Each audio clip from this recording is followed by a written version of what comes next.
కానీ బీజేపీ ప్రత్యర్థుల అసమర్థత క్లియర్గా బయటపడుతుంది కదా.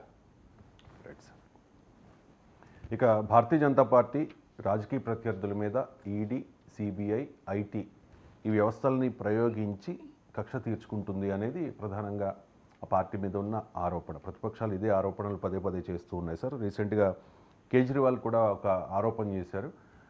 ఢిల్లీ సీఎం అతిషి మీద ఏదో ఒక తప్పుడు కేసు పెట్టి ఈడీనో లేకపోతే సిబిఐనో ఇన్కమ్ ట్యాక్స్ వ్యవస్థలను ఉపయోగించి ఆమెను అరెస్ట్ చేయబోతూ ఉన్నారు అనేసి. అతిషి మాత్రమే కాదు, ఆప్లోని కీలక నేతల మీద ఈ తరహా ప్రయోగాలు జరగచ్చు, ఈ తరహా సోదాలు జరగచ్చు అనే ఆరోపణ చేశారు సార్. ఆల్రెడీ ఆయనకి ఇన్ఫర్మేషన్ ఉందట, ఇది ఆరోపణలు కాదు, దానికి పక్కా సమాచారం తమకు ఉంది. 3-4 రోజుల క్రితం ఈడీ, సిబిఐ, ఇన్కమ్ ట్యాక్స్ అధికారులు కూర్చుని మాట్లాడుకున్నారు ఇదే విషయం మీద అని చెప్పి ఆయన చాలా సంచలన ఆరోపణ చేశారు.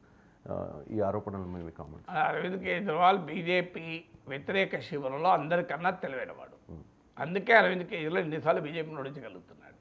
అందువల్ల ఏ అంశాన్ని ఎలా చెప్పితే జనం బ్రహ్మాండంగా నమ్ముతారో అరవింద్ కేజ్రీవాల్కు తెలిసినంతగా ఎవరికి తెలియదు. కేజ్రీవాల్ ఒక రకంగా మోడీతో ఈ స్పిన్నింగ్లో పోటీ పడగలడు. సో నిజంగానే ఈడీ, సిబిఐ, ఇన్కమ్ ట్యాక్స్ ఆఫీసర్లు కలిసి కూర్చుంటే కేజ్రీవాల్కి సమాచారం వచ్చి చెప్తున్నాడో లేదో మనకు తెలియదు. కానీ ఏది చెబితే ప్రజలు నమ్ముతారో కేజ్రీవాల్కి బాగా తెలుసు కనుక, ఎలా చెబితే ప్రజలు నమ్ముతారో బాగా తెలుసు కనుక ఈ అంశాన్ని ఎన్నికల ముందు, అసెంబ్లీ ఎన్నికల ముందు బయటపెట్టాడు. ఎందుకు పెట్టాడు? చరిత్ర అంతా తెలిస్తే ఎవరైనా నిజమే కావచ్చు అనుకుంటారు. ఎందుకంటే బీజేపీ తన ప్రత్యర్థులపైన ఈడీ, సిబిఐ, ఐటీలను ప్రయోగించిన చరిత్ర అంతా తెలిసిన తర్వాత ఎవరైనా జనం నిజమే కావచ్చు అనుకుంటారు. దీనిలో అబద్ధం అని అనుకునే అవకాశం లేదు కదా.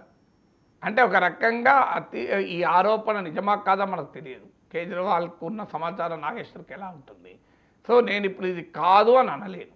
ఎందుకు అనలేను? అతీషిని ఎట్టి పరిస్థితుల్లో అరెస్ట్ చేయరు. ఇదంతా Kejriwal cock and bull story, కథ అల్లుతున్నాడు ఎన్నికల ముందు సింపతి కొరకు అని అనలేను నేను. బీజేపీ కూడా అనదు, ఎందుకంటే బీజేపీలో నిజంగా రేపు అరెస్ట్ చేస్తారేమో. సో ఎందుకు అనలేను? నాగేశ్వర్ అనే వాడే కాదు, ఏ విశ్లేషకుడు దీని cock and bull story Kejriwal కావాలని ఎన్నికల కొరకు చెప్తున్నాడో అని అనలేరు. ఎందుకంటే there is a pattern, there is a history. What is that history, what is that pattern? Jharkhand ఎన్నికల ముందు ఏమని సరే అరెస్ట్ చేశారు, మీ కళ్ళ ముందు కనబడదు కదా. ఆ ప్యాటర్న్ ఏంటి? 95% ఈడీ కేసులు రాజకీయ political cases. ED non political cases చాలా ఉండొచ్చు.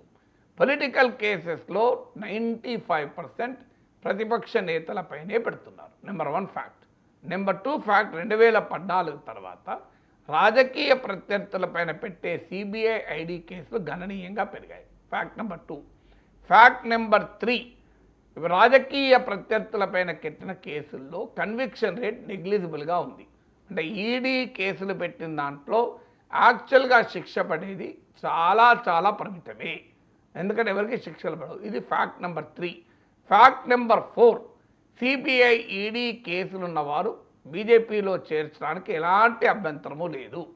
వాళ్ళు అవినీతి పరులు అని ప్రతిపక్షంలో ఉన్నప్పుడు అంటున్న బీజేపీ వాళ్ళని తమ పార్టీలో చేర్చుకోవడానికి ఏమాత్రము వెనకాడదు. వాళ్ళు ఒక్కసారి చేరిన తర్వాత వాళ్ళపైన కేసులు ముందుకు జరగవు.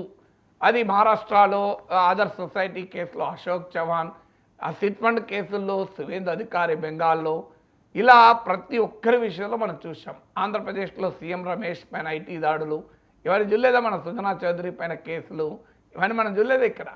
సో ఆంధ్రప్రదేశ్ నుంచి దేశమంతటా ఇదే ధోరణి. ఎవరి పైన కేసులు ఉంటే వాళ్ళు బీజేపీలో చేరతారు. ఎందుకు చేరతారంటే ఆయనకు రక్షణ ఉంటుంది. ఈటల రాజేందర్ బీఆర్ఎస్లో ఉన్నప్పుడు కేసీఆర్ టార్గెట్ చేసిన తీరు మనం చూసాం. ఆయన పైన కలెక్టరు ఆయన భూముల మీదకి పోయింది చూసాం. ఆయన బీజేపీలో చేరాడు, తర్వాత ఏం కాలే కదా. సో ఇవన్నీ ఇక్కడ కాదు, మీకు దేశమంతటా ఇదే ఉదాహరణలు కదా. సో ఇవన్నీ అంటే ఇది ఫ్యాక్ట్ నెంబర్ 4. ఫ్యాక్ట్ నెంబర్ 5, బీజేపీలో చేరకపోయినా ఎన్డీఏలో చేరిన కేసులు అయిపోతాయి. సో లేదు. ఫ్యాక్ట్ నెంబర్ 6, బీజేపీలో చేరరు, ఎన్డీఏలో చేరరు, కానీ మీరు బీజేపీ ప్రత్యర్థులతో చేతులు కలపరు. అప్పుడు కూడా మీకు ఇమ్యూనిటీ ఉంటుంది. దానికి ఉదాహరణ జగన్మోహన్ రెడ్డి.